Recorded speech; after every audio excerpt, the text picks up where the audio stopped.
C'est la première fois que la Guinée s'embarque dans les éliminatoires d'une Coupe d'Afrique Nation sans gagner le moindre point en 2 jours. Je dirais que ce sont des défaites regrettables pour la simple raison que la Guinée est mal embarquée pour la qualification de la Coupe d'Afrique des Nations. Ces 2 défaites nous mettent dans une position d'urgence.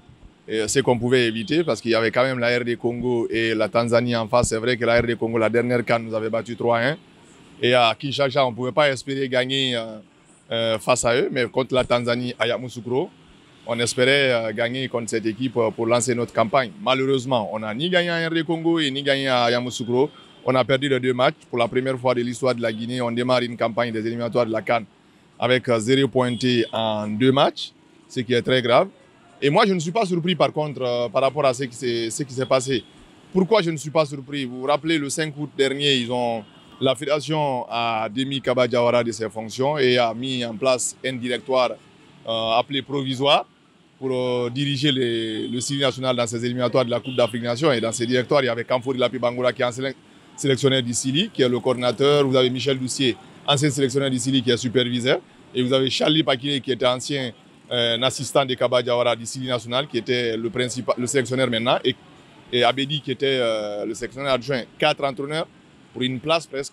C'était très compliqué. Il y a eu un précédent en 2009 où on a échoué avec Mandjou, Pele Diop et Mamadi Soare Passarella. Moi, j'ai tiré tout de suite la sonnette d'alarme pour dire attention, il fallait choisir une seule personne. Et c'est cette personne qui allait composer son staff parce qu'on sait ce qui va avec les entraîneurs. Les entraîneurs, ils aiment les pots de banane. Quand vous êtes à une place, il y a quelqu'un qui longe votre place. Et surtout, si on vous impose, il y a celui qui est là, il ne veut pas votre réussite parce qu'il veut prendre la place. Il y a beaucoup de choses qui ne peuvent pas marcher avec ce qui a été fait comme choix. Malheureusement, ils ont insisté là-dessus, ils sont allés et aujourd'hui, on voit le résultat. Ça a été un résultat catastrophique pour la Guinée, ce qui est très regrettable, comme je le disais.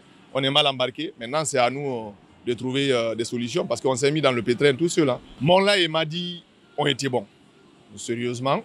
Mais franchement, on a été plombé par des joueurs comme Mohamed Ali Kamara, qui est quand même capitaine des Young Boys de Ben et qui joue la Ligue des Champions régulièrement, qui est champion de Suisse, je crois, 3 fois d'affilée. Après, vous avez le gardien Kone Ibrahima Mouadaer, que je n'ai jamais apprécié dans les buts du Sili. Depuis 2019, quand j'ai vu son match contre l'Algérie où il tremblait, depuis ce jour, je me suis dit, ce gars, ce n'est pas un gardien qui doit être dans les cages du Sili.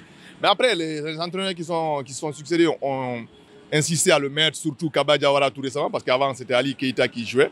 Kone, ce n'est pas un bon gardien. Et il nous coûte très cher. Que ce soit à la CAN, contre la RD Congo, que ce soit dans ses éliminatoires, contre la même RD Congo, parce que le but qu'il donne à ses Congolais avec ASND, c'est un but pour lui et pour Mohamed Ali qui fait une mauvaise passe, une mauvaise relance.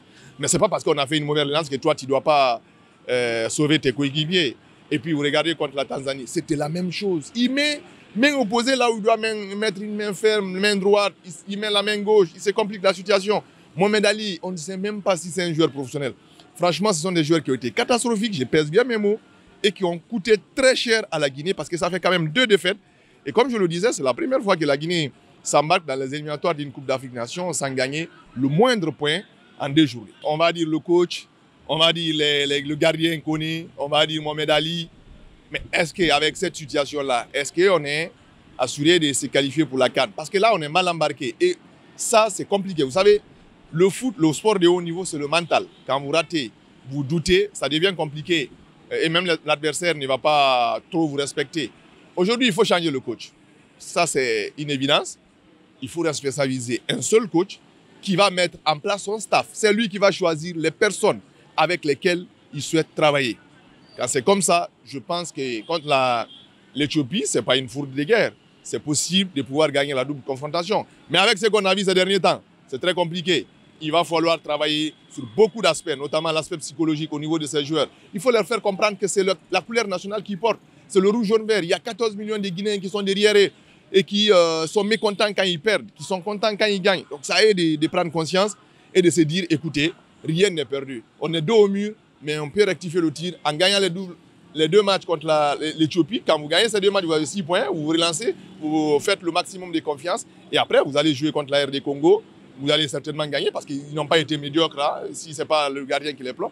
Et vous gagnez contre la Tanzanie. Mais ça, c'est facile à dire. Ça, c'est sur le papier. Sur le terrain, on espère que ça sera le cas. En tout cas, il faut faire des changements. Il faut opérer des changements. Et bien, quand on voit aussi l'environnement dans lequel ils travaillent, avec la fédération qui pleure tout le temps, il n'y a pas de moyens. Vous voyez le Sili U20 qui voyage dans le bus, alors qu'il y a beaucoup de moyens. Malheureusement, c'est une fédération qui est actuellement caporalisée par Bouba Sampil. Les autres membres ne suivent pas, et vous avez vu un peu la fronde. C'est très compliqué. Il y a beaucoup d'équations à résoudre. On espère pour le bonheur de notre pays qu'ils parviendront à résoudre ces équations pour au moins se qualifier pour la Coupe d'Afrique des Nations.